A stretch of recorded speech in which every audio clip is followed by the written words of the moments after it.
Okay, that's better.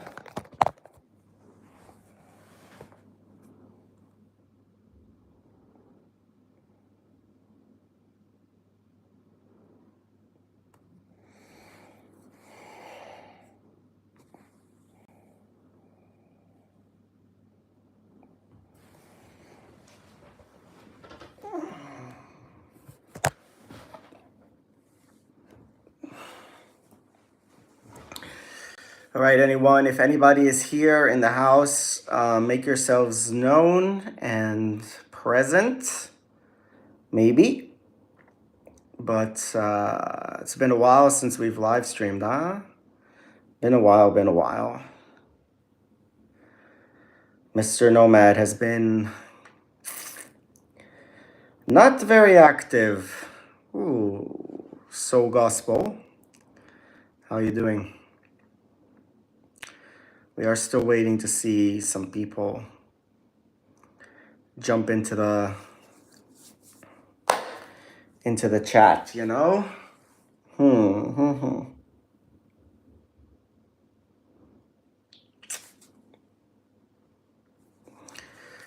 What could I say? See, I had this problem when I came back from abroad. And yeah, I wanted to start to kind of make that other less travel vlogging content. And then like when I just needed to start doing it, I had a hard time making that decision, you know? Because like I worked so hard to build something very specific and unique. And yeah, I mean, to like move into this kind of more political content that everybody is doing kind of made me feel like, eh. So yeah, I don't know. But on the other hand, that's kind of the most realistic move forward for the channel, you know? This is what I talked about in my previous live. You looks awesome. Thank you very much.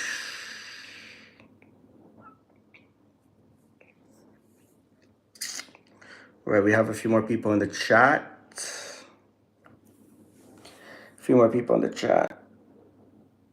Politics is so divisive, but it's reality. Yeah, no, I didn't want to do like politics, but just like I have some like really cool Middle East analysis videos. It's not exactly politics. It's like geopolitics, if you can call it that way. I have 1,000 questions. Yeah, you may ask anything. Go ahead. And we don't have many people in the chat right now. So ask away. Anyone who's in the chat, you can ask. I'm here. I'm listening to your questions.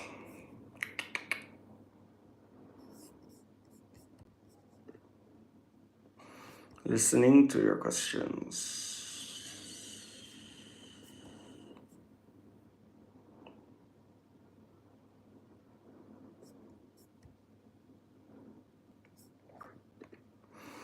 All right, we have Anna Unknown also in our chat. And just do something that you really love the most. It will bring you to number one. Maybe or not. Maybe.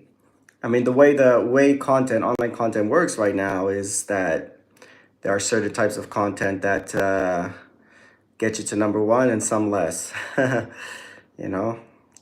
So I don't know. Interesting question.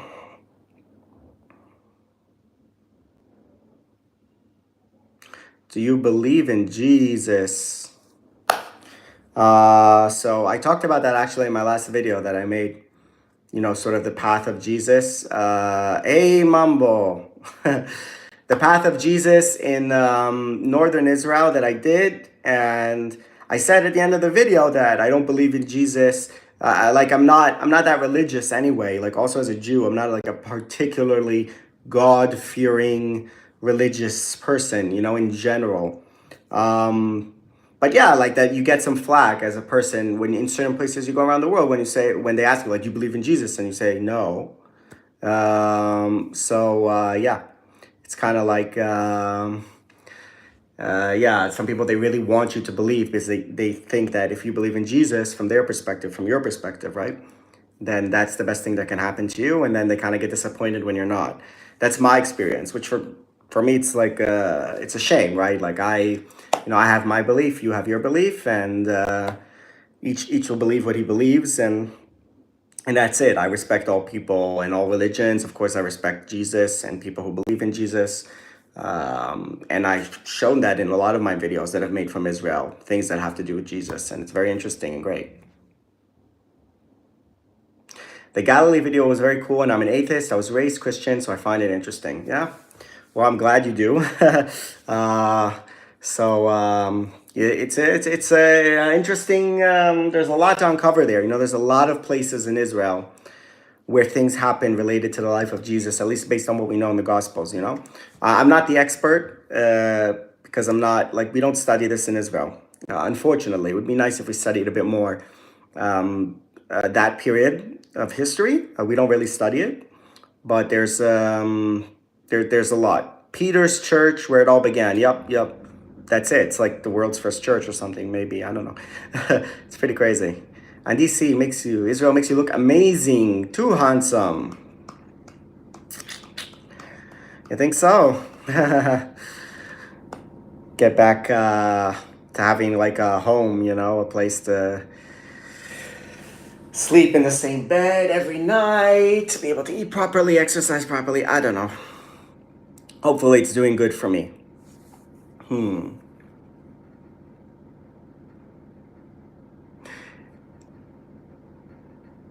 is that lady in the picture behind you? Yeah, so this is my grandma. I'm at my parents' place right now because it's holiday here. It's like the second holiday of Passover. So Passover is 1 week. So there's the beginning and the end of Passover. So I came here, and it's my dad's mom. It's a portrait of her. I never really met her because she passed away when I was young, when I was like 5 years old. So I don't really remember what she looked like from my own memory, but I've seen pictures, and yeah, it's kind of like that. And DC says, Happy Easter. Yeah, it's also Easter. That's true. Actually, there's some type of event happening tomorrow in Jerusalem that I wanted to maybe like cover, but I think it's going to be a bit hard because it's like limited the number of people can go there. Because, the place is small and there's also like a lot of political tensions and stuff. So I guess that's not going to happen. Max says, what's your view on goys? Like goys is like non-Jews. I'm curious. I don't know. I mean, people are people, you know what I mean? And each person believes what they believe, and that's fine. Like, I don't care. I think there's a bit of an exaggeration in some places about like what the Jews think of the goyim, the non-Jews. Like, I think in the end of the day, like one of the things about the Jews, like as a group of people, is that we kind of, other religions, Christianity and Islam, are really big into converting and to make people believe in your religion, So if you're Muslim, then, and I talked about this in one of my videos, like when I went to Saudi Arabia, they asked like, are you Muslim? Are you Muslim? And you say no. And they're like, inshallah, one day you'll be a Muslim. Like they want you to be a Muslim. If you're not Christian, they want you to believe in Jesus at the very least. Like, they really want you to be part of their, and in Judaism, it's very different.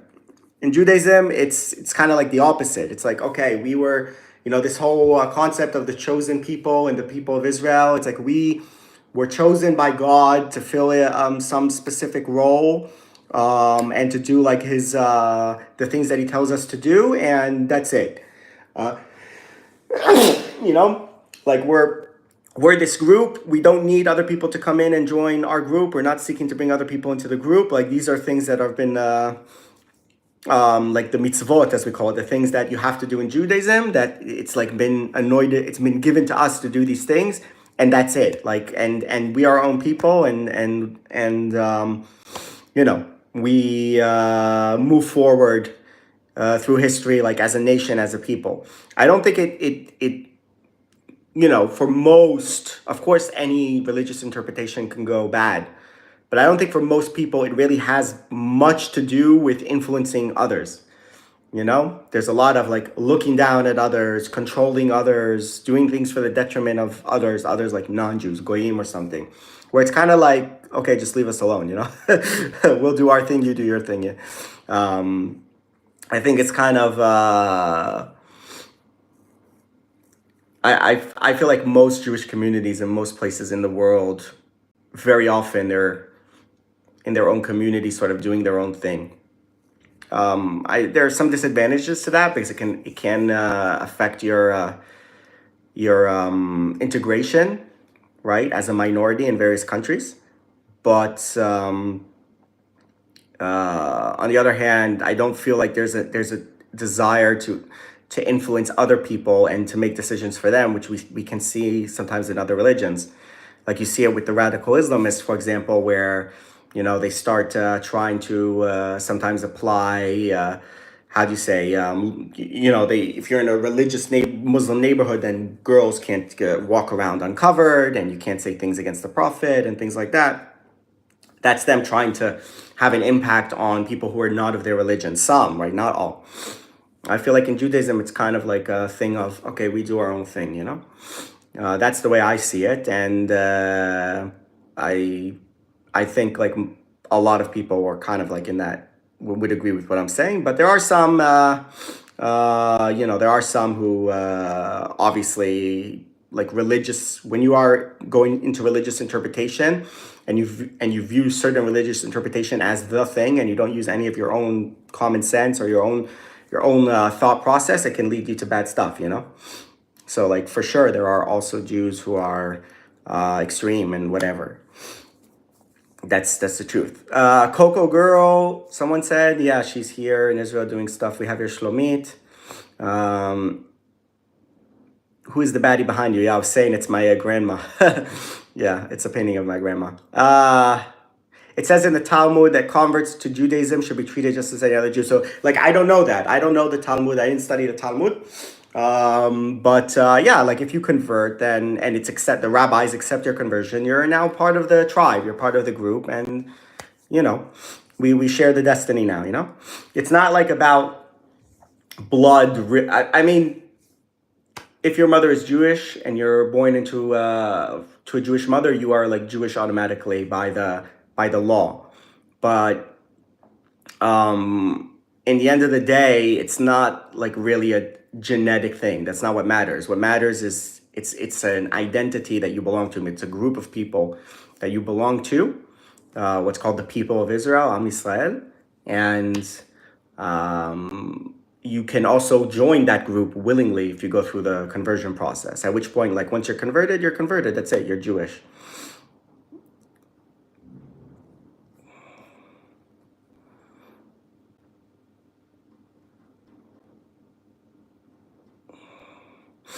I think about convert to liberal Judaism, but hesitant about circumcision. Yeah, you don't wanna don't wanna do that later in life. It's a bit rough. I do, you know. So someone says, what if you have 15% Jewish DNA? So yeah, like there isn't like a Jewish DNA. There's certain genetic markers that lead back to certain groups. Groups from the Levant, from the Middle East, groups that then went, there's like a bottleneck in Southern Europe, in Italy. That's like the Jews from which the Ashkenazi Jews came. Like a bottleneck of genetic bottleneck that can be recognized. As after the Jews either left in the 70 AD, destruction of the temple, or before, who went to Rome, to ancient Rome. So there are like certain markers that you can recognize, but there's not like per se a Jewish DNA, But like I said, it's not really about DNA in the end of the day. That's not what matters. What matters is like think of any country that you have on earth where you have a group of people, they're bound by things.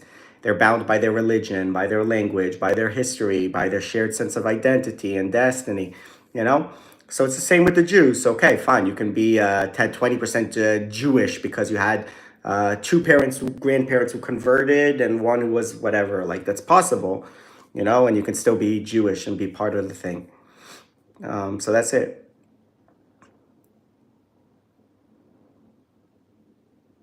Alec is a clerk in a bank, has no idea about Jewish religion. How long will it take to become Jewish rabbi? I don't know. I mean, I would say I have no idea, but I don't have all the knowledge because I'm not religious, and Judaism is a very complex religion. There are a lot of things you're supposed to do as part of the religion, what we call mitzvot, and there's a ton of studying that you're supposed to do in order to like learn all the interpretations of the Bible and the interpretations of the interpretations. That's what we call the Talmud, you know. So it's so to say I know all those things, I don't, because I don't want to use up so much of my time to study those things. I have other references for morality and understanding the world than just Judaism. I take some things from Judaism, and some things I don't dive into like in the deepest sense of the word. That's what's called not being a super religious person. Like you can also be a Christian and you can believe in, you know, certain things and some things about Jesus and some things, and then use other forms of philosophy and morality to shape your worldview. And also as a Muslim, you can do the same thing. Can a Jewish marry a Muslim? Just curious. Depend what, where. In Israel, we have a problem that marriages are done by religious authorities. So if you're Jewish and you want to get married officially in Israel, you have to do it with a rabbi. If you're Muslim in Israel, you do it with a, I don't know, what is it? Is it a Qadi? I don't know who does the marriage in the Muslim official, and the Christian, same thing. So if you're marrying between groups, or if let's say you brought someone from abroad and you married her or whatever, then you start going into this whole thing of civilian marriage that we have in Israel, or you can marry abroad and then they recognize the certificate. So that's what some people do. They get married in Cyprus and things like that. It's a problem. It's an issue. Like I have a friend, he married a non-Jewish girl, so he married her in Cyprus. And then when he came to Israel, I was like, okay, here we have the marriage certificate, and then they start like, okay, you're married, we have to recognize it, and so forth. So it would be the same thing. You could get married. You wouldn't be able to get married in the like with the rabbi, right? But you could get married somewhere else or do the civilian marriage somehow, and then you'll be a married couple in Israel. I mean, we have Jewish Muslim couples in Israel, or Jewish Christian couples and stuff. It exists, you know. It's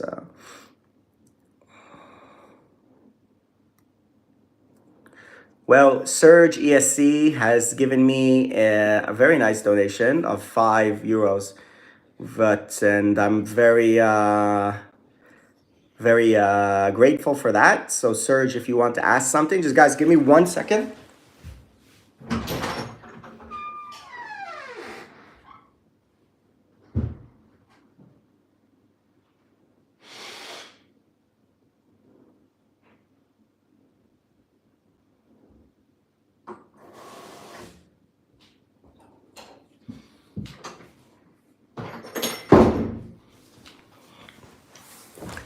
All right.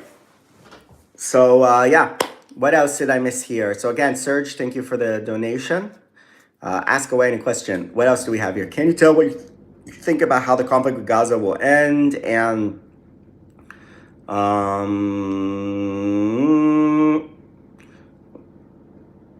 Mira says, I'm Palestinian, met very friendly, beautiful Israeli friends in Germany. I just want to find a way for peace and living together.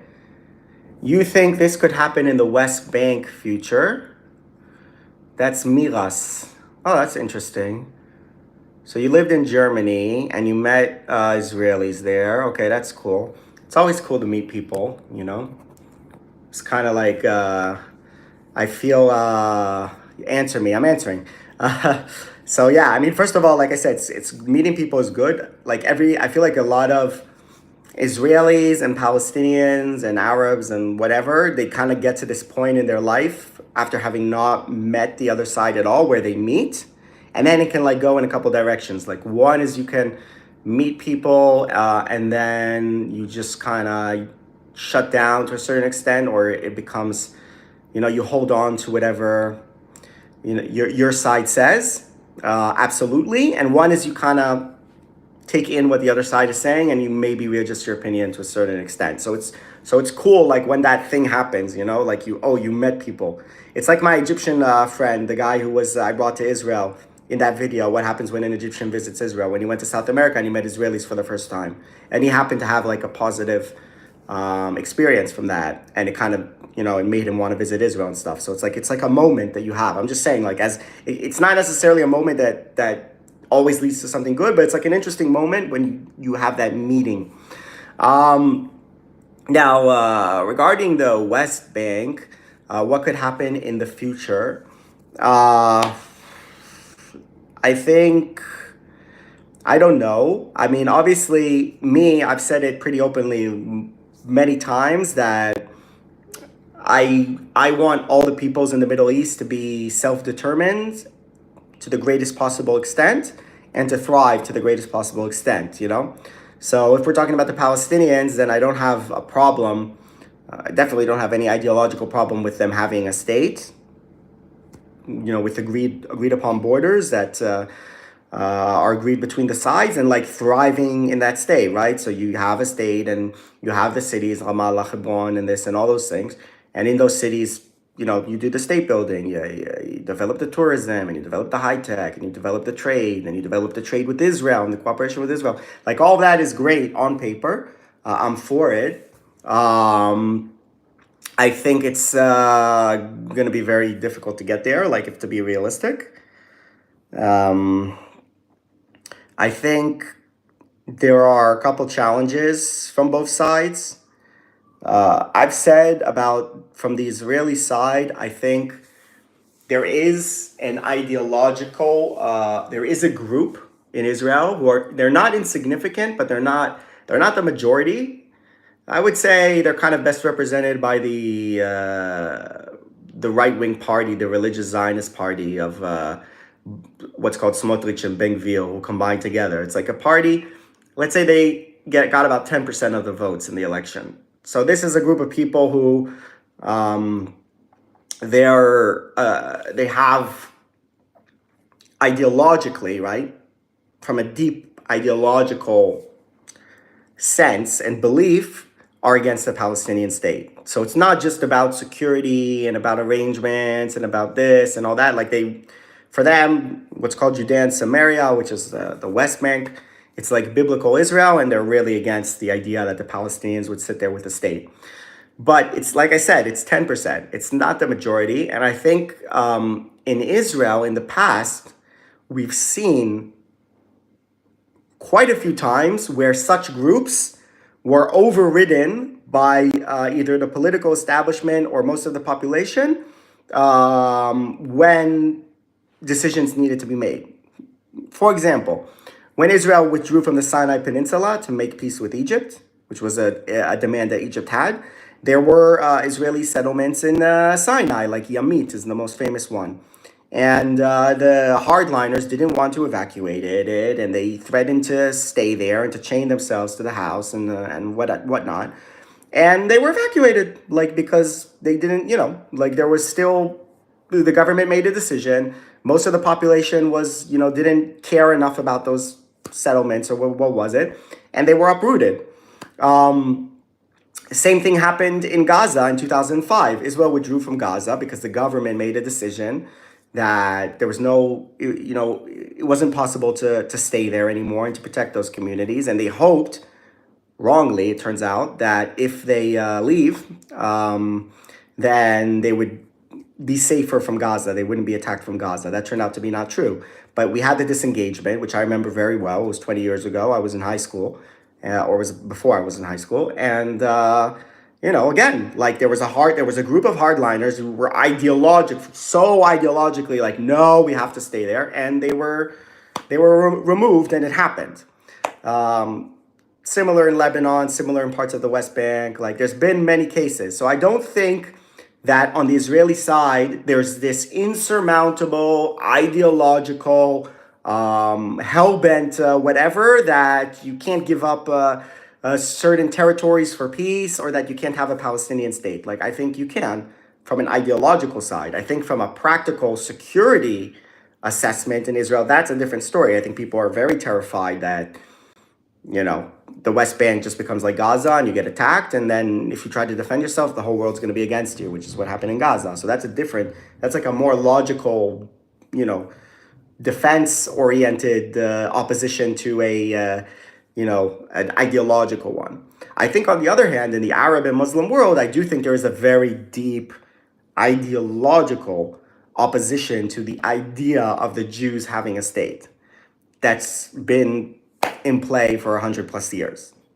as a concept, as an idea, that the Jews are a distinct group of people and they deserve to have a state. And that's something that's like very difficult to solve through a negotiation or some agreement. The technicalities are not as complicated as some people make them out to be. If you're talking about dividing the border, what to do with Jerusalem, security arrangements, all those things can be done. But if you have if you're ideologically convinced 100% for a variety of reasons that the Jews are not a group, a distinct group onto their own, and therefore they don't deserve to have a state, and that Israel shouldn't be a state, then you can't reach that solution. And I feel like that is somewhere where so much of the Arab and Muslim world is. And I know because I've visited it, unlike a lot of people. I've been to Egypt, been to Saudi, and I've gotten so many attacks for going to those places of people saying those exact same talking points that make an agreement very difficult. Like one talking point, for example, that always comes up is the talking point that the Jews lived these amazing life in the Muslim world, in Muslim lands, until Zionism came along. So we used to have this great system, right? You have these entities, these empires that were Muslim dominated or Arab dominated. Jews lived in those empires and everything was great. So, the Israel coming along ruined this great equilibrium that we had. That's like one concept that's very strongly entrenched. I know because I received dozens of comments by people saying this, and none of those people acknowledge the fact that, no, like there were a lot of Jews who were discriminated in various ways in Muslim empires. Some of them were attacked in various times. There's the dhimmi status, all these things. So like they don't recognize that, no, like living as a minority in the Ottoman Empire or in the Abbasid or whatever, Rashidun Caliphate, or even in Andalusia, the golden age of Andalusia was not like so wonderful as you make it out to be. So like, yeah, I mean, credit where credit's due. In 1492, when the Jews were expelled from Spain, it was better to be a Jew in Muslim Morocco than in Christian Spain. Like, that's okay, I agree with that. And I talked about that when I went to Morocco. That's all nice and good, but it doesn't mean that you had this great paradise for Jews living under Muslims, and therefore the Jews shouldn't have a state. That's one example of a concept that I see in the Arab Muslim world that just rejects the Jewish state as a concept. Same thing, by the way, with the idea of the Jews as a nation, which I just talked about before when we were talking about the non-Jews and stuff. That's another thing. Like for the Palestinians and much of the Arab Muslim world, it's like a bona fide fact that Jews are not a nation of people. Judaism is a religion practiced by people of other countries. And that's it, right? Like I remember I saw an interview with a Palestinian refugee in Lebanon, and he was like, when he's saying about what's going to happen with Israel, he said they can go back to the countries that they came from, right? You've probably heard this one before, and because a French Jew is a Frenchman, and an Iraqi Jew is an Iraqi, and a Syrian Jew is a Syrian, and the Russian Jew is a Russian, but at the core. So you're a Syrian, and you practice Judaism, so you don't have no need for Israel. And this connects to what was before, which was, in the Muslim Syria, Jews had a great life. So you're a Syrian Jew, and that's it. There are other things that I can unpack in this, but I'm saying what I recognize in this conflict when it comes to Israel, that people don't state enough, I think, because they like to talk a lot about Gaza and the IDF and the Nakba and all these things, which have a certain impact, but they don't seem to like take seriously these deep ideological core beliefs among the anti-Israel crowd that I see it so much, particularly in the comments that I get, that there's this anger and this, like it riles them up, this Jewish state, because it's going against these concepts which they have such a strong belief in. So that's like that's why I'm talking about ideological barriers. Like I say, there is, I admit, like I'm being fair, like there is also in Israel an ideological barrier to the idea that the Palestinians will be sovereign in Hebron, for example, in Al-Khalil. It's true among some, not everyone, but there's a group there that it's like it bothers them. They don't, like, from an ideological, not just from a security perspective or a rational perspective, like they don't want it. Like so I'm saying, like, there's a long way to go in breaking down the ideological oppositions, I feel. I do feel, though, that on the Israeli side, from what I've seen of Israeli society and from the past and the history, is that there's in the past, we have plenty of examples in which those hardliners who have that ideological opposition were, in the end, did not get their way, multiple times, did not get their way. So in that sense, I do think the Palestinians can make peace with Israel.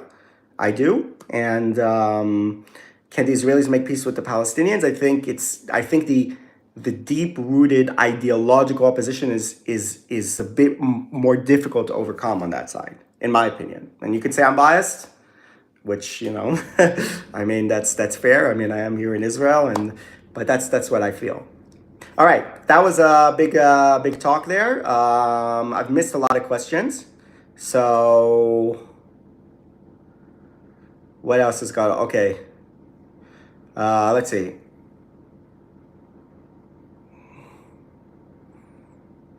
All right, so that was the Palestinian who met Jews in Germany.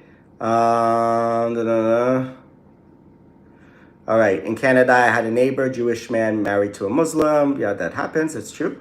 Oh, wait. And what else did we miss here? There were some questions that I'm going back. If you want me for sure to answer your question, then send me a super chat.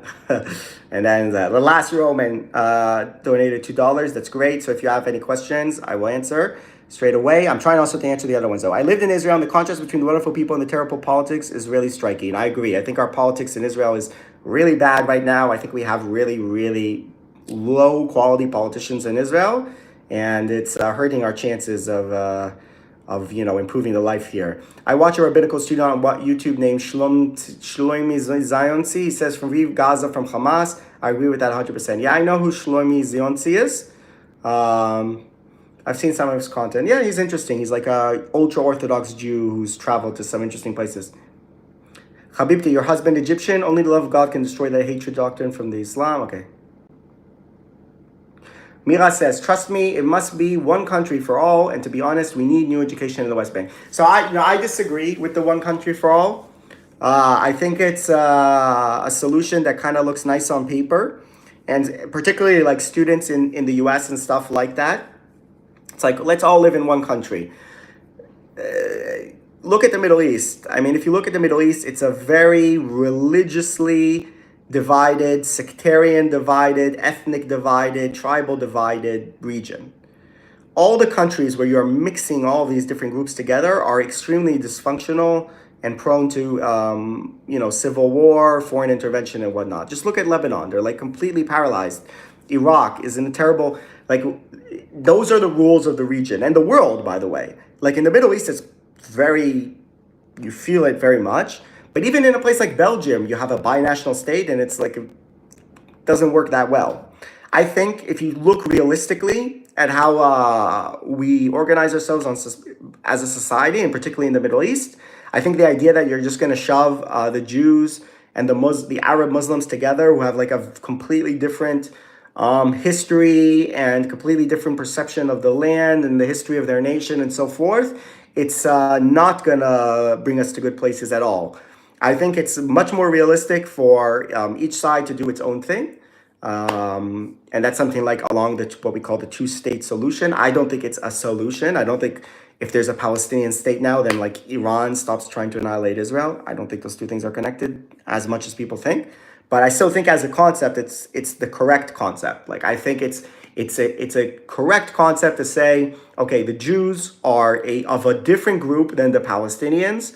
The Palestinians might be similar to the Jordanians or whatever, but for the sake of, the argument and what they're saying about themselves, okay, we understand they're a separate group, right? Arabs, Muslims are not Jews. We're different. I'm not saying one is better than the other, but we're different. Each group should do its own thing. I just think that's a lot more realistic than expecting to let's shove everyone together in this. It sounds nice in the professor's speech in the classroom in Columbia or something. In the real world, it's bad, and I feel like the nation state concept is a good one because it's one that's in line with both Western principles and Middle Eastern principles. Like it's in line with both. In the Europe and stuff, the idea of a nation state is something that's been since World War I with Woodrow Wilson.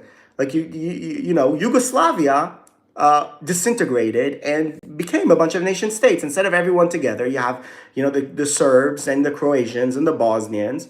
And by the way, their religion is a big part of their division. Like Serbs are Orthodox, Croatians are Catholic, and Bosnians are Bosniak.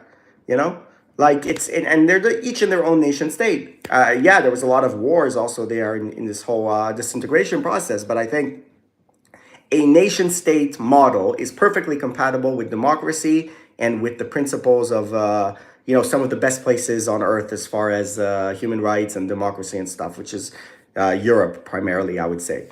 From that perspective, it's perfectly fine to do. And from the perspective of the Middle East, which has different rules of operation, which is, where religion is extremely important, where ethnic groups are extremely important, where sectarianism, Sunni Shia, is extremely important, and where tribalism is extremely important. Just look at the UAE. It's like each emirate is its own tribe. Qatar is like one extended family, what we call a tribe. Saudi Arabia is the story of one family, the Saud family conquering the others and bringing about stability that way. Like these are the rules of operation of the region. So you want to ignore them? You can do that, but don't expect a good result. So I'm saying in the region also, dividing the states into different groups makes sense. So it makes sense from the regional perspective, and it makes sense from the international human rights democracy perspective. You have one state that is Jewish majority that represents that group's identity, and one state that is Arab Muslim majority that represents that identity. That is the correct concept, you know? Yeah, each person is entitled to his own opinion. The low electoral threshold in Israel, the problem that allows so many small extremist parties to enter the Knesset? I don't think so, because they raised the electoral threshold and it's not so low anymore. I think there's a different problem in like the coalition system. It's a bit complex to get in. What's your take on current Zionist leadership making vile comments? I would like you to get more specific. What vile comments? Is electricity cheap in Israel? It's okay. Ben says, I remember the orange flag signs in favor of staying in Gaza 2005. Yeah, so that's what I'm saying. There was like an ideological group who didn't want to leave for like pure ideological reasons, and they were overcome by the majority. That's kind of like the point I was making before. Even though it turned out to be extremely problematic, the withdrawal from Gaza, it didn't bring about any of the benefits that people hoped it would. So yeah.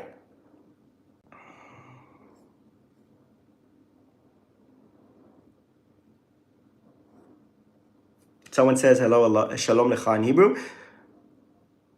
What do you think about this money tax war, USA and China? I mean, I don't know. I think I'm not an economic expert, but it would seem that these tariffs that Trump is trying to, it would seem that the tariffs is like not. I don't know. I don't think it's going to benefit the U.S. economy. Let's put it that way. Like this. There's like the protectionist sentiment. Of kind of like winning the economic exchanges that Trump has, that I'm just not sure. I'm not sure that's what benefits economies. So I don't trust Trump's economic policy. No, not so much, to be honest.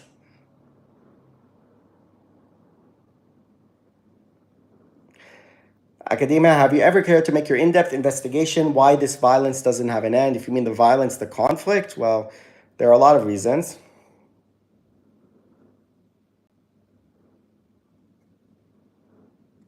Someone says, from my understanding, the conflict really began in the 1920s when Palestinians opposed Jewish settlers fleeing Russian pogroms. They were seen as outsiders and the other. Okay, well.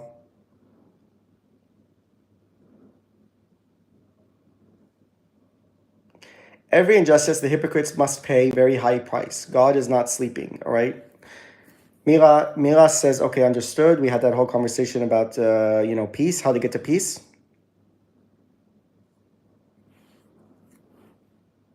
What's your take on IDF videos on the net committing atrocities? Which videos? And what atrocities? Can you be more specific? Do you believe Christians hate Jews for crucifying the Messiah? I think, first of all, the Jews didn't crucify the Messiah, or what you believe is the Messiah, Jesus, right? The Romans crucified Jesus. The Jews just informed the Romans about Jesus causing problems, or something of that nature. Like the Romans were the ones who crucified them. But yeah, for sure, Jews were blamed, and like the Catholic Church was the official doctrine for many years was that the Jews are to blame for Jesus's death. Did that cause us a lot of pain and suffering over the centuries? For sure. Only in the 1960s or something did like the Pope come out and say like officially that he doesn't blame the Jews for the death of Jesus.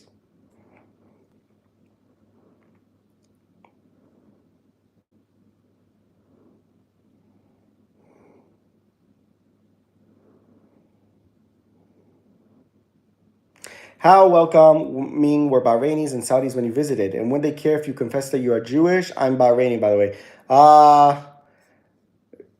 So yeah, I mean, I didn't say that much that I was from Israel in like a lot of the situations there, particularly in Saudi. Again, I felt because of the post October 7th situation, I just feel like everything is a bit more, tough. So I had some situations with some people in Saudi. I said it didn't happen on camera. And in Bahrain, well, I was at that synagogue, so I was with a Bahraini Jewish lady, if you saw.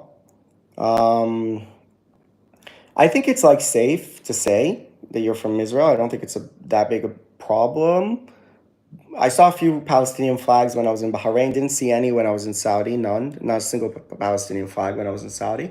So obviously the state is not approving of. They don't want to like rile that whole situation up. But yeah, I mean, look, there's a lot of hostility to Israel and Saudi. Like with all due respect to the normalization talks and stuff. It's. I mean, I think the state and the society has other priorities, which I view as a good thing, right? That they're not into the whole revolution and the religious war and the cause and stuff. Like their cause is to modernize Saudi and, diversify the economy. I think that's a good thing for them, like not to be mired down in, to like not get bogged down in those things and, but like I don't know. I still think that the Palestinian issue is like big in Saudi and like if there were ever some normalization agreement, it would involve a lot of it just kind of like being crammed down on the people for purely whatever it is benefits they can have. Like I don't think the people would like it at all, but it could still happen. Someone here said he's Saudi. Let me see what he said in the.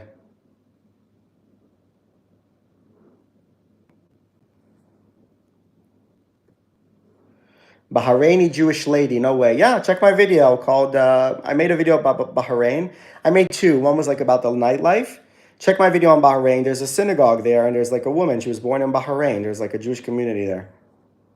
Usai Greed says, I'm from Saudi and we love Israel. And Marker Mummified says, that's not true. I'm Saudi and our government launched an initiative for us to donate to Palestine. Yeah, but you understand, Marker Mummified, I don't know what your real name is, that there's like a big difference between, and I saw this also in the UAE, that you're right, they did donate to Palestine. They like when I was in the UAE, there was like a box there. These are donations for Gaza and things like that. But that's kind of different. That's taking like a much more passive role. When you say in an Arab country, if you're in a Muslim country, you have Palestinian flags everywhere and Hamas flag stuff, and people are talking about the Intifada and the this and the cause. That's one thing, and then there's another thing of like, okay, we're donating to the hospitals and stuff like that. It's a way of distancing yourself from the actual conflict itself and the political implications, I think. So again, like, in Saudi Arabia, there are no Palestinian flags. None. Not a single one. I didn't see a single one when I was there. And I think that That's not a coincidence. That's because the government right now is in a situation where they don't want to be cultivating.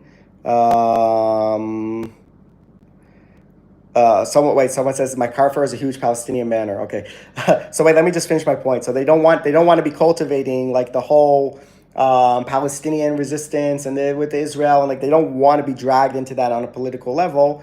They want to focus on other things and also maybe the normalization with Israel that benefits like the Saudi interests.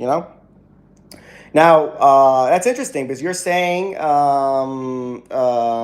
someone here says my local Carrefour has a huge Palestinian banner. What are you talking about? Uh, Okay, so Yusai says we don't have a single Palestinian flag in Saudi Arabia. Marker Mummified disagrees. So, I can't say I've been to all Saudi Arabia, right? So, like, I got to be modest.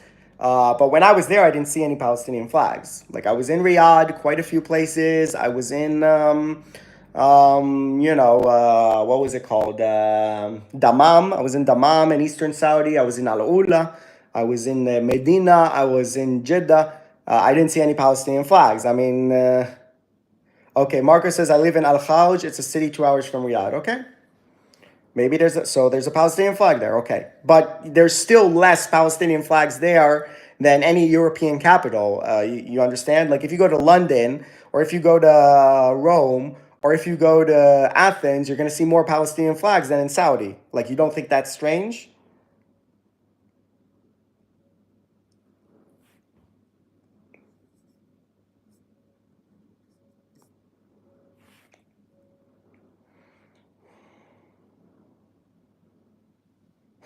You look like Ashkenazi Zohar Gov. It's funny. That's not the first. It's not the first time someone says I look like Zohar Gov, which is very strange, especially because he's Yemenite. I think no, Yemenite Jewish. I'm the Ashkenazi Zohar Gov. People of Saudi Arabia hates Hamas because of ideological differences. Okay, so like I think that's Usai.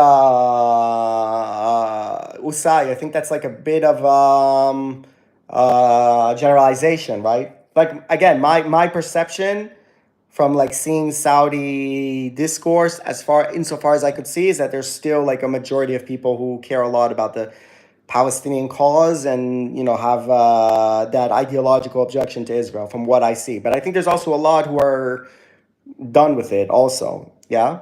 Marcus says we have a lot of Gazan origin and permanent residents here as well. But yes, we have less Palestinian flags. This doesn't mean we don't support Palestine. 96% of Saudis said Hamas didn't hurt civilians. What? Okay, well, those are two different things. Um, yeah, if 96% of Saudis think Hamas didn't hurt civilians, I guess some more people would support them, huh? Yeah, you are aware that's not true, though. Huh?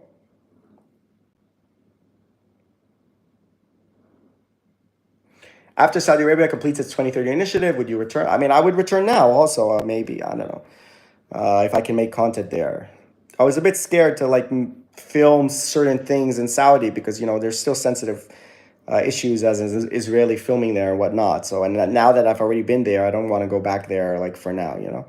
So, but yeah, but like when I was there, I felt safe and Saudi Arabia, especially if you're not I mean, as a vlogger, once you start filming things and maybe you film something you're not supposed to film, I don't know, but it's like there's no problem going to Saudi. Like anyone in this comment section can fly to Saudi Arabia and get the visa on the spot and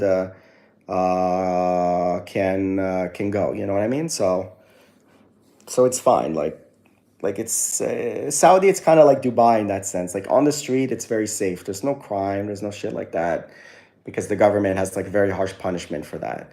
Um, yeah.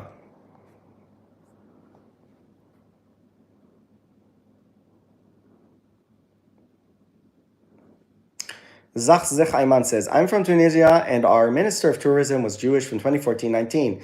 There were few attacks on Jews on the 60s because of Nasser speeches, but other than that, they were really cool here. Yeah, but they did attack the synagogues after the 7th of October in Tunisia.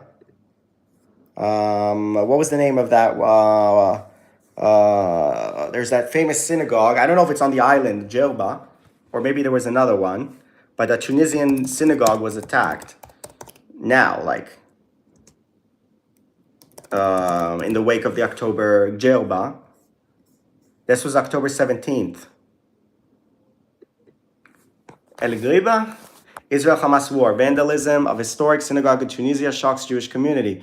On October 17, following the news of the explosion of a Gaza Al Ali Arab hospital, a Jewish holy site was attacked to express support for Palestinians at El Hama, southern Tunisia.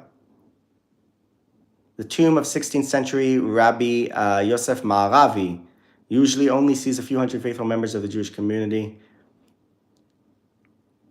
They vandalized it while shining. Okay, fine. And then they hoisted the Palestinian flag on the roof of the synagogue. Happens, I guess. Oh yeah. Well, Swedish girl Anna has sent me a nice donation, so thank you for that.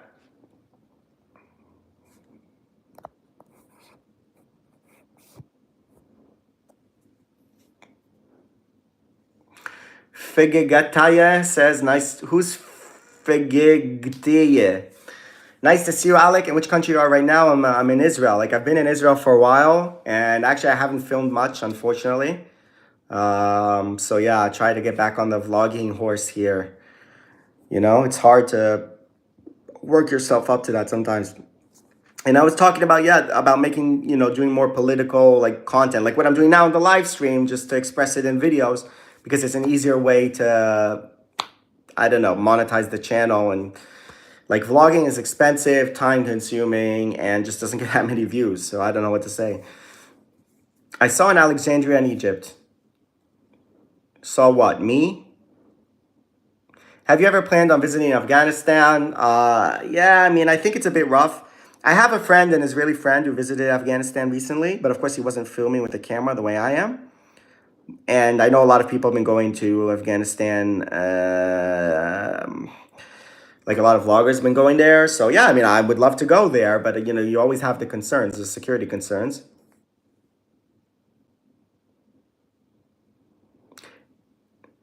This morning was the talk about the people of Kfar Saba waking up at 6 a.m. That's true. Yeah, they fired some rocket here. Oh, I didn't even check. I wasn't even on the news. I didn't even check where the rocket came from. There was a rocket attack this morning. From it was the Houthis. Yeah, the Houthis fired a missile today into Israel or something. I don't know. It's like, what a waste of resources. Your country is literally like Yemen in such dire straits, and you're wasting your resources firing rockets at Israel. Very stupid. Marcus says, Afghanistan's safe for Jews, not for Israelis. You can't say you're Israeli. Yeah, that's what I'm saying. And like, I mean, I can always hide and say I'm not from Israel, but I just like, I've had enough of that shit. I talked about that after I did this, like I said, at the end of my Saudi video. Like, for now, I'm taking a break from these style of videos. And it's cool. Like, it does something interesting. It opens up discussion. Some people like it, some don't. I like it, right? Like, I'm an open-minded person. I want to visit everywhere that I can. But like, realistically, it's tough. Like, I would love to visit Iraq, would love, but I just, it's like, it's not worth it for me, for YouTube. I'm not just for YouTube, for myself even, to go to a place like that where you can get locked up or some shit can happen, or Iran. That's actually my dream country to visit, is Iran. And I've said that many times. It's like my #1 destination that I would love to visit is Iran. It's one of the most interesting places. And I've met Iranians, and the Iranians are great people, and they have no problem that I'm from Israel, because the expats in particular, they're not anti-Israel. So, that would be amazing. But again, it's just like a kind of thing. It's just not realistic for me to go there. Even if I have a US passport I can use or something, like, it's not, no, you can't do it.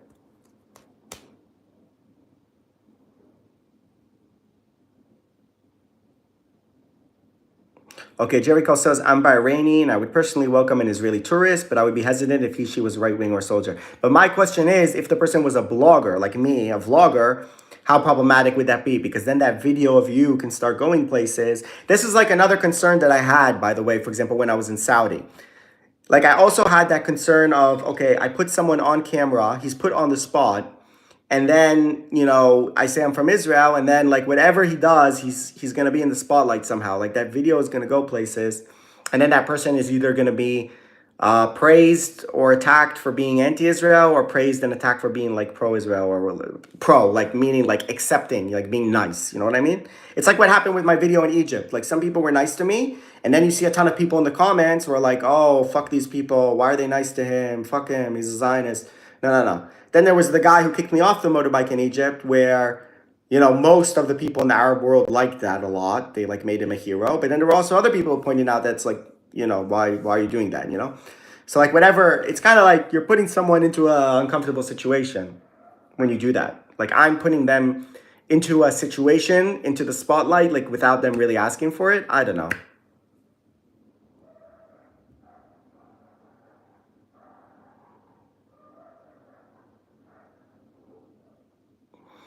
If you did some dumb shit, you'd go viral on Saudi Snapchat. But look, that's the thing. I mean, I could have gone a lot more viral with my Saudi videos if I had been more provocative. For sure. For sure. And but I didn't, like, because I wanted, it was really important. Like me, the Israeli Saudi potential relationship is very important for me, Like I really believe in um Israel and Saudi Arabia normalizing relations.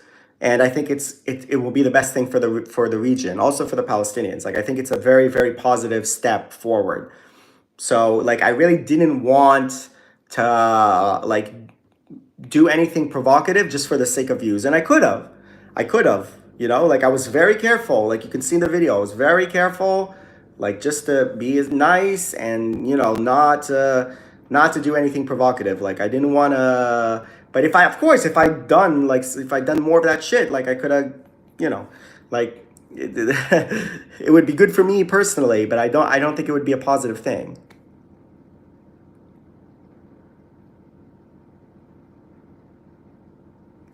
Someone here said,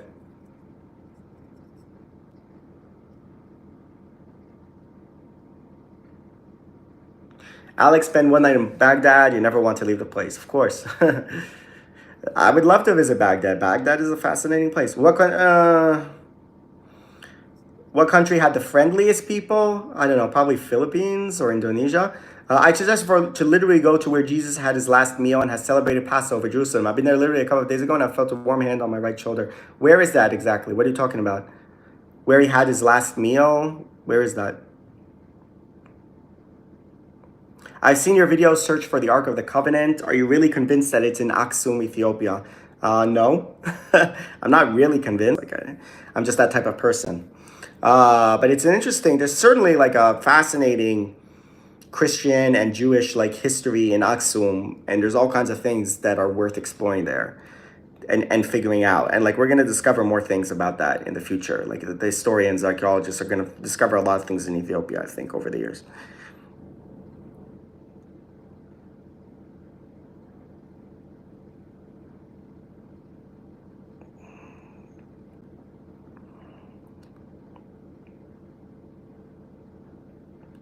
A Saudi guy who met Netanyahu was very pro-Israel, went missing a while ago. Who met Netanyahu? I know who you're talking about. Muhammad Saud. What's called they call him in Israel the Saudi blogger, which is a funny name. The Saudi blogger. They even did an impersonation of him on our satire show, Eretz Nederet, which is just hilarious. Yeah. I mean, he was talking too much, and obviously they told him to shut up, and he went undercover. I know this for a fact. Like I spoke to someone who, like he just whatever, it was getting him into too much trouble, so he had to just cease his activities. Unfortunately, yeah.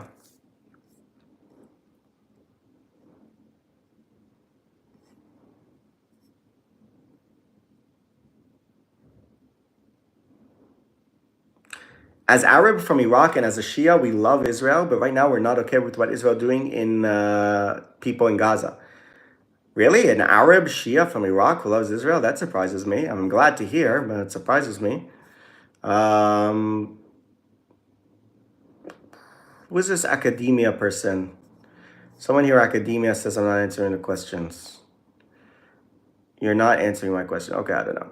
Usai Greed. How was your image of Muslims compared to before from now? I don't know. Look, I visited a ton of Muslim countries in my vlogs, right? I was in Egypt, I was in Saudi, I was in Indonesia, I was in Malaysia. Bro, Shias would crucify him. Iraqi and Iranian Shias are so martial. Jesus. Oy. Yeah, maybe.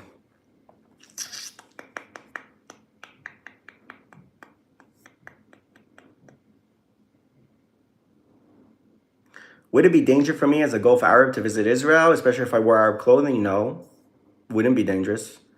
There's this program called Sharaka where they brought a bunch of Gulf Arabs here, and they walked around. And some of them, Amjad Taha and these he's on Twitter. I think also Loai Sharif. They walked around in Arab dress and stuff. It's fine. I mean, it's a bit strange in some places. Like if you walked around in in a Gulf in your Gulf Arab, the Gulf Arab, right? The white in Tel Aviv, it would be weird. But you would actually, I'm like 100% certain that anybody who does that is going to get a really positive reaction. Like your main, literally, like if you come as a Bahraini and you come to Tel Aviv or Jerusalem, I don't know about the Palestinians because the Saudi guy went to Al Aqsa and they spat on him, the Palestinians. But I don't know about that. But I know that if you, oh damn, my battery's out here. I know for sure if you come as a Gulf Arab and you identify as a Gulf Arab and you walk in Tel Aviv, people are gonna come up to you and talk to you, and they're gonna be like really happy that you came. I can tell you 100%. Your problem is that you're gonna go viral in the Arab world and they're gonna call you a traitor and a dog. That's the problem you're gonna have, not from Israel.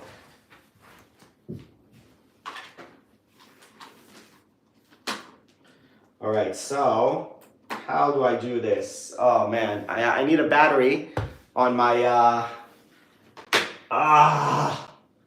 this is a disaster. Okay, whatever. Yeah, like my computer battery is dead. Yeah.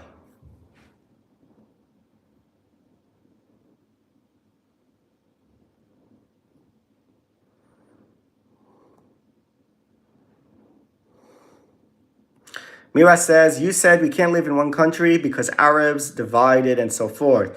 Also, Israel is divided into a lot of ethnicities and religions, but they respect the law. The country is strong. That's it. We can do it.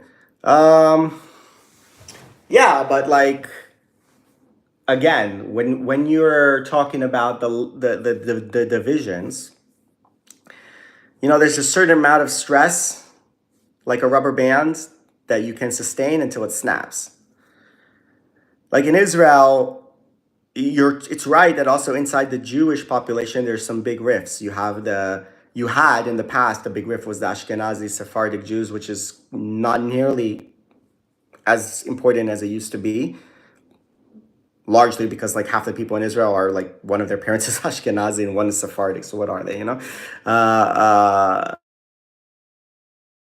The big thing is the ultra orthodox and the secular, right? The ultra orthodox, they're not serving in the military, and they're taking all these subsidies, and it's pissing off the people who are quote contributing to the state. And I would agree with that assessment. I think there's a lot of people who are contributing. They're working hard. They're paying taxes. They're putting in more than they're taking out, and they're serving in the military. And a lot of the ultra orthodox are taking out more than they're putting in. So that's the deal. So that's like a division. But I still think that like in the end, all the Jews in Israel have enough in common and like have enough shared like destiny and so forth that that it doesn't like descend into violence and complete political paralysis yet. I think though, if you look in Israel, if there's two groups that where there is the most tension, it's between the Jews and the Arabs, because the Arabs have an alternative, let's say, competing national identity to the Jews in Israel, which is Palestinian identity, right? Palestinianism, which is an Arab Muslim identity. It's a competing identity for the state. Like in their ideal world, for most of them, Israel is like a Arab Muslim state called Palestine. Maybe there's some Jews there, maybe, but like it's like the other Arab states. So I think that, and that's another thing with some of the other minorities. Like if you look at the Druze, the Circassians, maybe some of the Bedouin Arabs, these are like people who don't have that competing national narrative, right? The Druze are like a small group. They're not like, they know they're not going to be a state, like a Druze state. So they're just looking to be a minority that, their rights are not infringed and safe and like be in a prosperous country. So for them, it's not like in competition with the Jewish identity. It's not like a rival identity for the soul of the state. It's like we're a minority and that's it. because they're just like realistically not big enough to actually form a state, unless you want to have a state of like, I don't know, 80,000 people or something, but it's like a bit rough. So it's like that. So I'm saying with the Arabs in Israel in particular, who are like Palestinian, there's like a completely different, it's a completely different thing, you know, compared to the Jews. The Jews is that the Jews are the descendants of the ancient Jews, and we're exiled, and we're able to reclaim the homeland and so forth. The Palestinians say that the Jews are not the descendants of the ancient Jews; they're actually the descendants of converts. And also, the whole what is Palestine, right? Like there was this identity of Palestine, and the Arabs here had their distinct Palestinian identity. Some of them are claiming, which but so it's like there's you just have two completely different stories. Like Independence Day is Nakba Day. Like how does that work? You know what I mean? Like it's a conscious thing. I say so. Think the day where in Israel where you celebrate the independence of Israel is the day that the Arabs of Israel, who are citizens, are mourning literally the creation of the state. How do you reconcile those things? And that's by the way, that's like a conscious decision, right? They don't have to do Nakba Day on in the Israeli Independence Day. Nothing happened on Israeli Independence Day related to the Nakba in particular, like it's not like you could do the day something related to the Nakba happened, the day that the Jews of Lud were expelled by Yitzhak Rabin, because whatever, you can make that Nakba Day, or Dir Yassin could be, the day of Dir Yassin could be Nakba Day. Like why Israeli Independence Day? That's a conscious decision. It's a conscious decision to say no, like we reject this. And so yeah, I mean, like fine, I accept their rejection, and they're citizens, but they're not. But there's you have a big problem there, because they're not a big enough majority to, they're a small, like a still a relatively small minority inside Israel. Then Israel still functions despite that tension, right? The rubber band stretches, but it doesn't crack. But if you had like 50-50, well, then you have a different story.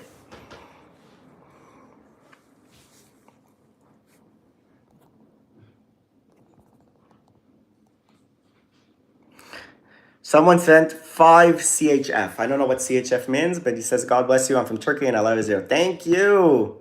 Amazing contribution.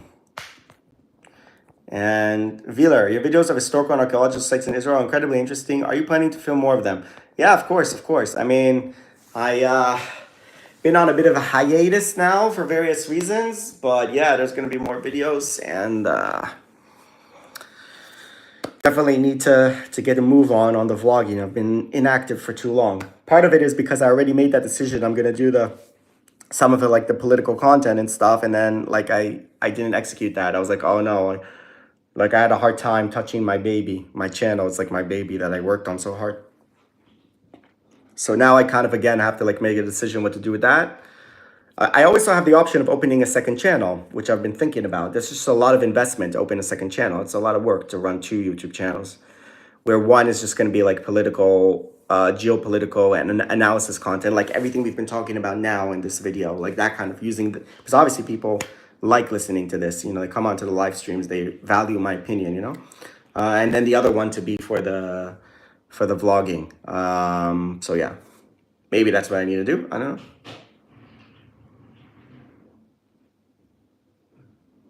CHF is Swiss franc. Oh. And you're helping me with my editing. Yeah, so another thing that might be relevant to people here, I don't know, is Anna, who's one of my super fans, one of my dear followers, had a dream of making a vlog in Israel.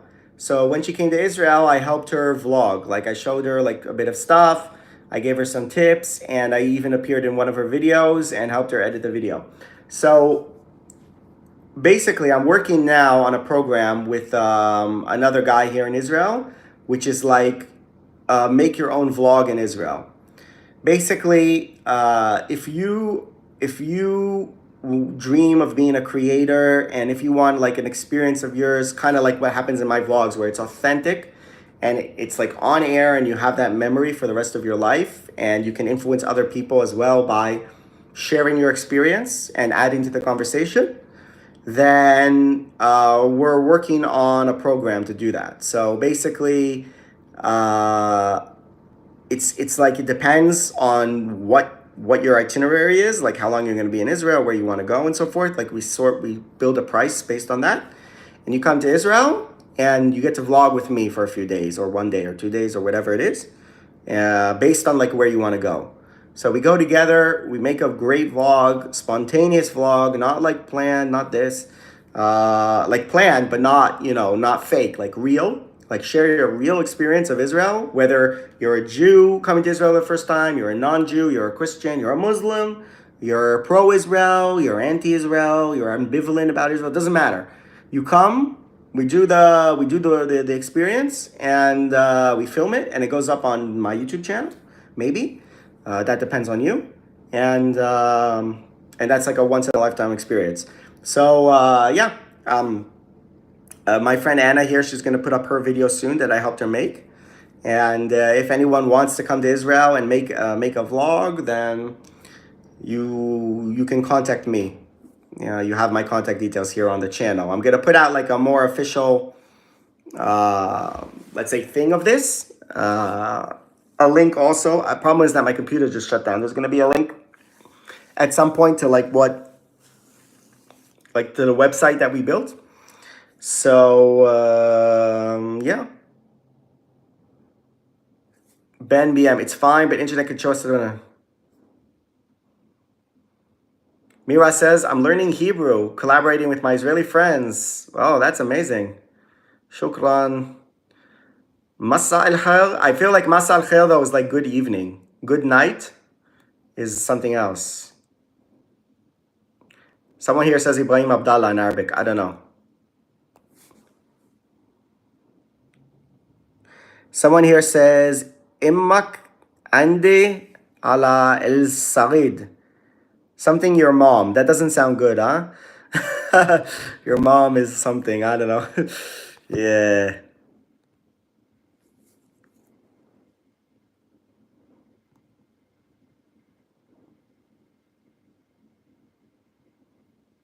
I like the art behind you. Yeah, someone said that's my grandma. It's like a picture of my grandma. Have you ever seen a Pakistani tourist in Israel? Yeah, I did a TV art when I was working in TV. I did an article about this Pakistani guy who's like a big supporter of Israel. He's very active, like on Twitter and stuff, and on LinkedIn. His name is Anul Dari. So yeah, he was like a Pakistani tourist. I mean, he lives in Britain, so he has a British passport and stuff, which allows him to go because the Pakistani passport said this passport is valid in every country in the world except Israel. So yeah.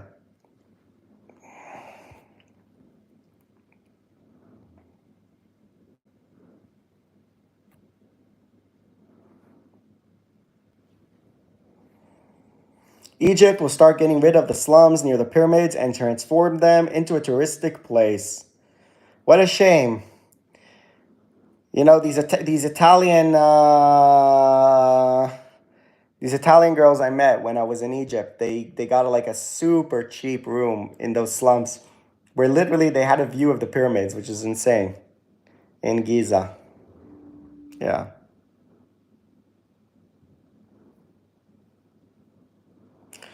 Ibrahim Abdallah Kus Ommak. Somebody here said Kus Ommak. Wait, is that your name, Kus Ommak, or are you saying Kus Ommak? Okay.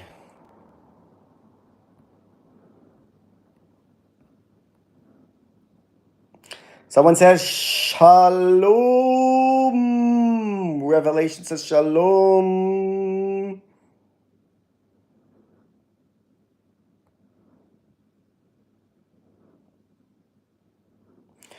So this El Said Ashraf says Immak El Yehudiya Jamadat Oy Aliha Hatta Fahadat. Okay. Your Jewish mom something. Yeah, that doesn't sound good either.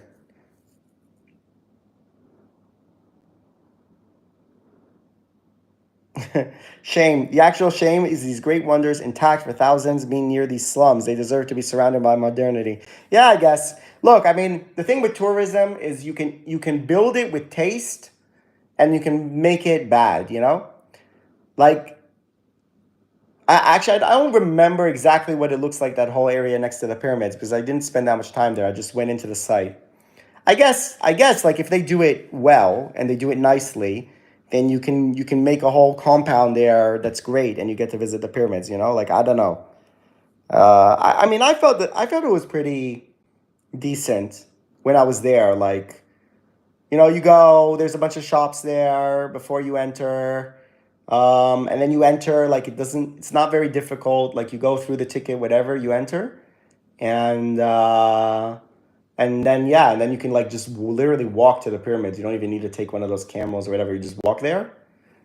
The Sphinx is there as well. I mean, but yeah, of course, you can do a nicer whatnot, and you can put a museum there, and you can put restaurants there. I thought it was okay the way it is, but if they're gonna make it nicer, why not? Why not? Jerusalem belongs to Christ. Do you agree? Not exactly. What? I don't know. Marker says in Khaybar, a Punjabi tourist from Pakistan was burned to death for insulting the Quran. So imagine what they if someone said he was Israeli. What? A Punjabi tourist was burned to death? When? And why would a Pakistani insult the Quran? I mean, they're Muslim, no? Damn, that's rough.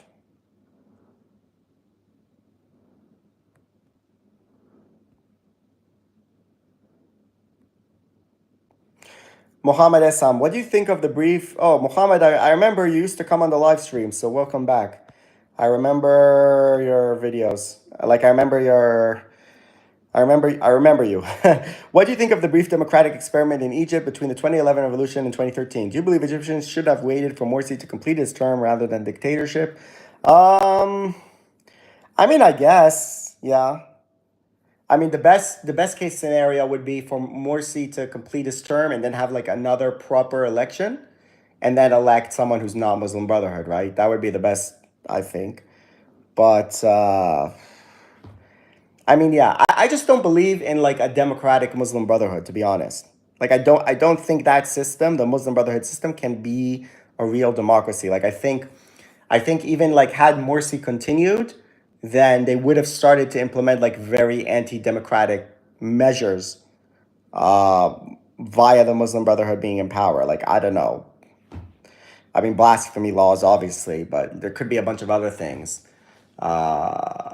Like, I just don't think you can have like a democratic Muslim. Like, if anyone disagrees with me, explain to me why. But at least the way the Muslim Brotherhood is right now, it's like predicated on the idea that the religion is like so intertwined with the politics to the point where you can't actually have proper politics. I don't think, at least in the versions of the Muslim Brotherhood that we've seen. And there's like a reason why groups that come out of the Muslim Brotherhood look like ISIS and like Al Qaeda and everything. So, like, I don't know, like, if that Morsi government had kept going, like, what would have happened to it? Like, would it have just had another election properly? And like, I don't know. I don't trust the Muslim Brotherhood. Like, I don't think anything good could come out of the Muslim Brotherhood, even if they're elected. Yeah. So, okay, you elect the Muslim Brotherhood, fine, but you know, I don't know.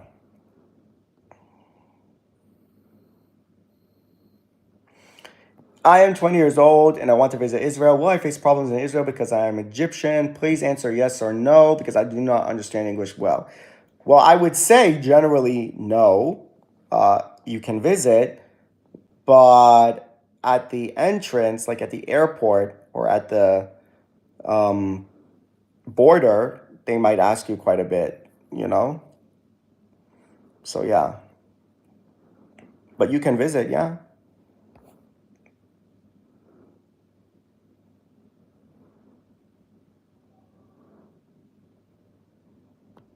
Somebody here has named himself Kosom Israel.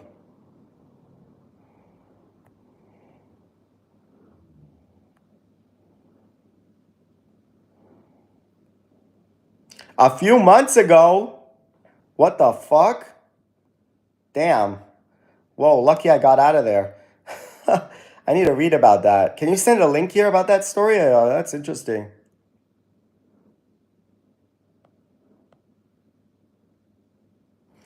In Islamabad, there are many ex-Muslims. I've heard about it. Okay. He was atheist. All right. So he was like, what do you call it? Yeah, like the penalty for converting out of Islam, so to speak, can be death, right? In some cases. Like you're not allowed to leave Islam. So if he's like atheist, yeah, I mean, that's interesting.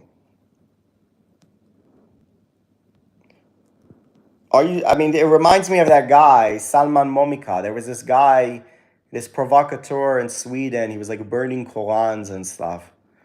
And he claims he was from Iraq and that he moved to Sweden and he was against Islamic extremism or something.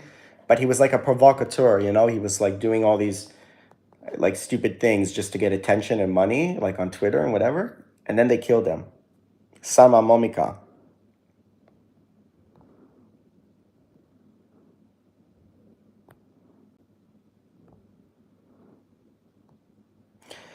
Swedish Girls on Adventure says, uh, tells us a personal story from one of your travels, an event or an encounter would let us get to know you a bit better. I mean, what event or encounter? I don't know. Well, there was a lot. I'm trying to think of my recent travels that I had. Well, what? What was an interesting recent event or oh, I had quite an encounter when I was in Uganda. I didn't tell you guys about this. I was in Uganda and there was some guy there. He was a bit older, he was like 50 or 60, and he was talking to this lady who was like 40 something. She was quite attractive. And like they were both kind of drunk. And then he told me like, "Oh, what secret intelligence agency do you work for?" Like just as a joke, right? It was like a way to start a conversation with a stranger in a bar. So I said Mossad. And he's like, and then the lady's like, "What? Are you serious? Mossad? Why did you say Mossad? Why did you choose Mossad?" And I said, "Because I'm from Israel. Like I'm not really in Mossad, but you asked me what intelligence agency you belong to." And then she said she was from Iran. And unlike all the other Iranians who I met that I got along with really well, she was like a pro-Iranian. She was like an Iranian who supports the regime and she really hated Israel, and it got like pretty nasty over there in the bar. And like he was kind of like on her side. He was like, "Oh, I used to work." They were like, "Oh, we work for the UN." I was like, "Oh, okay, you work for the UN, huh?" And I made a face and like, "Well, why are you making a face?" I was like, "Because I don't like the UN." It's like what? Like why don't you like the UN? Because I think they're biased and they cause damage and they don't do their job. And then like got into the stuff in Lebanon with UNIFIL and everything, and then it turns out that guy worked in UNIFIL. UNIFIL is like the UN peacekeeping force in Lebanon that doesn't keep peace and doesn't do anything. He worked there for like 20 years. So we got into like this big argument and stuff. But it was pretty interesting. I mean, yeah, I was really disappointed, but I was like, usually when I met Iranians, I had such a good interaction with them because most of the expat Iranians, the Iranians who are outside Iran, like support Israel and hate the Islamic Republic. Like they don't hate their own country, but they hate their leadership. And they know that like I'm not their enemy. But this case was like different. So that was very unusual. Alec, when are you getting married to Coco Girl?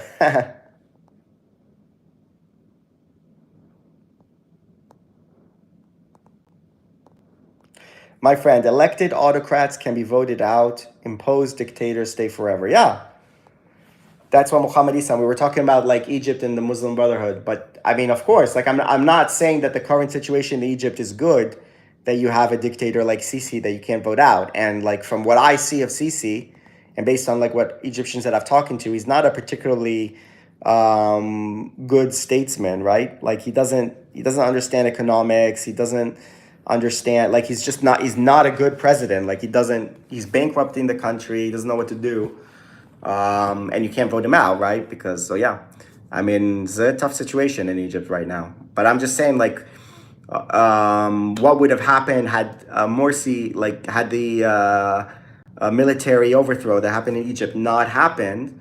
Like what would have happened? I don't see like a particularly great outcome in that case either. You know. How did I become so pessimistic? Like whenever people ask me, like I always like don't have a good answer. But that's kind of like the world, the way the world is. There isn't always a good answer. Is the birthright to Israel citizenship ending soon due to overpopulation in Israel? No. Am I welcome to visit Israel as a Saudi? Well, you have to get like a visa and stuff, you know? So I don't know how you get a visa as a Saudi. I mean, our Luay al Sharif, you might know, is the Saudi guy who lives in Abu Dhabi, who's like a pro Israel activist, whatever. He got one, but he has a lot of contacts here. So I don't know how you get a visa. It's a bit rough.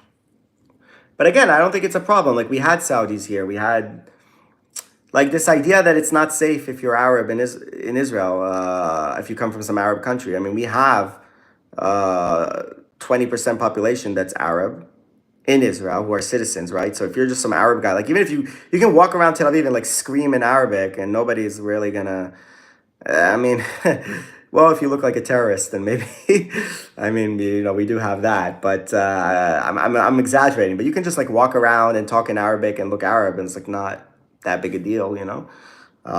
So yeah, like you can do it, no problem. You can come to Israel, but I don't know how you get a visa as a Saudi. I don't know.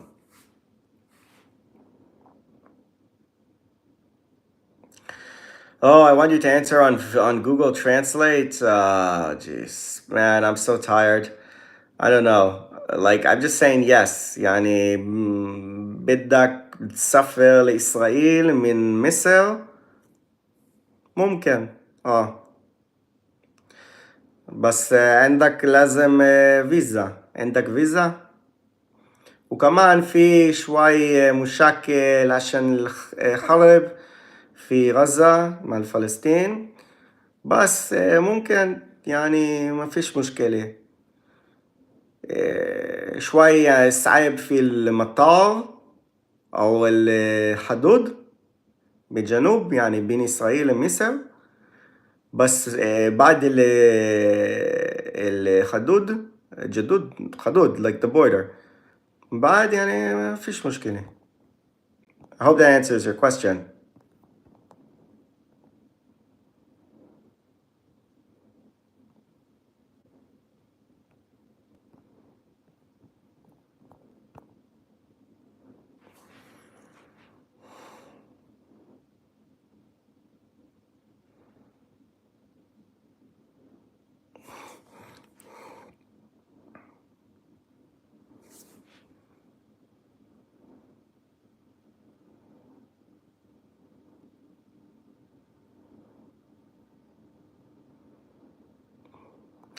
All right, so the guy's like is responding here. Like this is like practicing Arabic. He's like, oh, he's asking like how you get a visa. I don't know, man.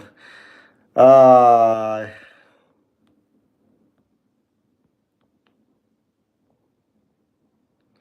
I wish Lebanon and Israel make peace. So yeah.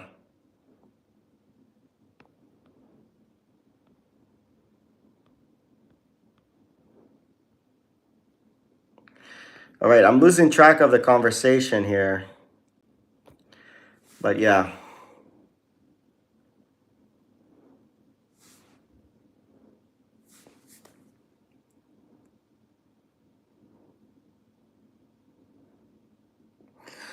Yeah, these Syrian words. What is this? Hatiji, Misel, Tani, Ania, Ana, Yasta. Ana Yasta? Okay. I don't know. I don't know what to say to this guy. This Egyptian guy wants to visit Israel. I can say, Yalla, ta'al, ta'al. It's good. You can come. Dragon says, I wish world will live in peace, but I know that's not possible. Well, nice talking to you, Noam. Thank you. Have a good night. Thank you. So yeah, I mean, all this stuff about like, can we visit Israel? People come from other countries. It's a question mostly of visa and a bit like of maybe problem when you enter because it's sensitive. But once you're in Israel, then there's no problem.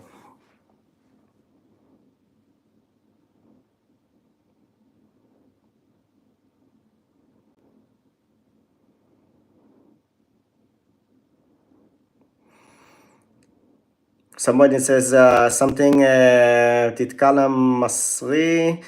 Damn, we have like a whole Arabic chat going on here. I'm trying to follow. Like, I read some Arabic, but the problem is I don't know all the words.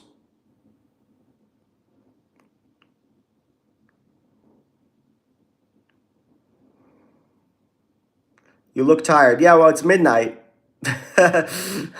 So, yeah. But, yeah, I mean, it's probably we can wrap it up. We got some good discussion in. I'm glad people are still... Are you going to come to Kenya? Yeah, I was in Kenya now. I'm glad that people are still like remember my channel and are still involved, even though I haven't been that active recently. So that gives me hope that if I start putting up videos, more videos soon, we can like get the channel up to where it used to be in a good place. A lot of views, you know, financially make it successful. So yeah, it's late in Israel, midnight. Yeah. So that's all I can say. So I'm glad you guys are still involved, still following. And a lot of good stuff to come, hopefully. The woman in the picture looks like Golda Meir. It's my grandma. It's a portrait of my grandma. Yeah. All right. Thank you, everyone. Thank you. Yeah, if Egyptian guy, you want to come to Israel, send me Instagram. Okay? How do you say? I forgot message is not Risal, right? Send a Risal via Instagram, yeah? And I'll try and help you. All right. Yeah, for you it's 11:01. Here it's midnight. Guys, thank you so much. Alec doesn't have a wife to trouble. Thank you so much for everything and for those who followed. And yeah, we're going to make some more videos.